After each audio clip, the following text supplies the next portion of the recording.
In this video, I'll teach you how to delete Google Photos. So yes, let's get started.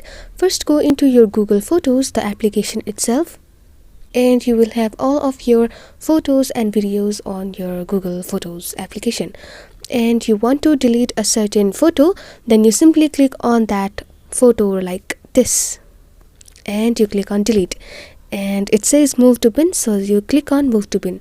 And yes, if you are like no, then click on undo. Well, it's a disclaimer: when you delete a photo from Google Photos, it will be deleted from your internal storage as well. The photo will be deleted from your gallery as well. Now, if you are like you want to delete all of your items from your Google Photos, then you click on this today icon, and you have all of your videos and photos which were captured today will be deleted when you click on delete option right here.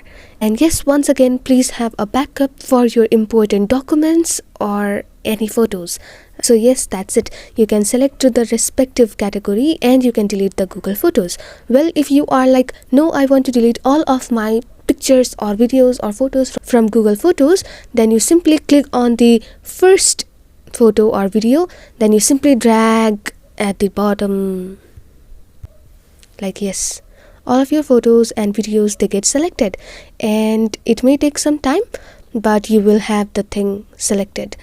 And when you are done like this much, then you click on delete icon right here, and it says move to bin, so you click on move to bin. Alright, and yes, this is how you delete all of your Google Photos. I hope this was helpful, and thank you very much.